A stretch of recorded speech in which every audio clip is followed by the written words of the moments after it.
আমি সশ্রদ্ধ দীর্ঘ 2 যুগ পর দেশ পরিচালনায় আবার বিএনপি নির্বাচনে নিরঙ্কুশ সংখ্যাগরিষ্ঠতা পেয়ে সরকার গঠন করলেন রাষ্ট্রনেতা দম্পতির উত্তরসূরি তারেক রহমান।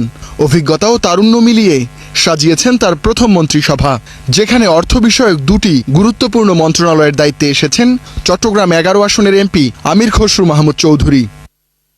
মঙ্গলবার রাতে তিনি মুখোমুখি হন 71 বিজনেসের, জানান অর্থ মন্ত্রণালয় নিয়ন্ত্রকের ভূমিকা থেকে বেরিয়ে আসবে, এজন্য বিলুপ্ত করা হবে আর্থিক প্রতিষ্ঠান বিভাগ। অর্থ মন্ত্রণালয়ের কাজ না এই ওয়াচডগের কাজ করা, মনিটর, এটার জন্য বাংলাদেশ ব্যাংক আছে, সবগুলো দায়িত্ব বাংলাদেশ ব্যাংকের কাছে যেতে হবে।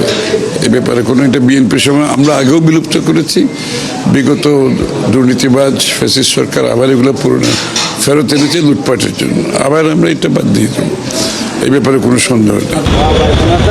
বাংলাদেশ ব্যাংকের স্বায়ত্তশাসন নিশ্চিতে প্রতিজ্ঞার কথা জানিয়েছেন অর্থমন্ত্রী। সেন্ট্রাল ব্যাংকের ভূমিকা সেন্ট্রাল ব্যাংকে পালন করতে দিতে হবে, তাই না? মন্ত্রণালয় সেন্ট্রাল ব্যাংক একসাথে চলতে পারে না।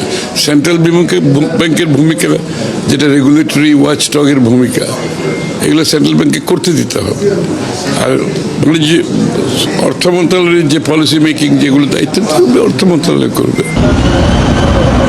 রাজস্ব আদায় বাড়াতে এনবিআর সংস্কারও আছে অগ্রাধিকার তালিকায়, জানিয়েছেন অর্থমন্ত্রী।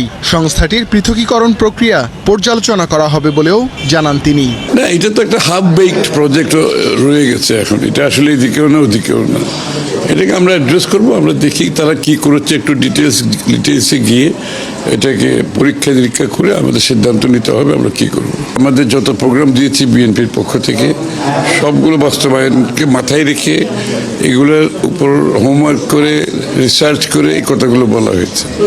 সুতরাং আমরা দেখবেন প্রত্যেকটি পদক্ষেপে বড় ধরনের ডিরেগুলেশন হবে, লিবারালাইজেশন হবে, ইজ অফ ডুইং বিজনেস এটা আমাদের সহজ করতে হবে। দায়িত্ব নিয়ে অর্থনীতির গণতন্ত্রায়নে কাজ করবেন বলে জানিয়েছেন অর্থমন্ত্রী।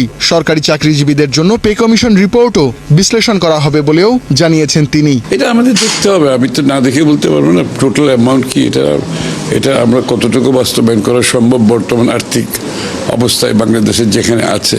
আমরা জানেন ট্যাক্স রেভিনিউ বাংলাদেশে ট্যাক্স জিডিপি রেশিও সবচেয়ে খারাপ, এমনকি সাউথ এশিয়াতে সবচেয়ে অনেকটা খারাপ।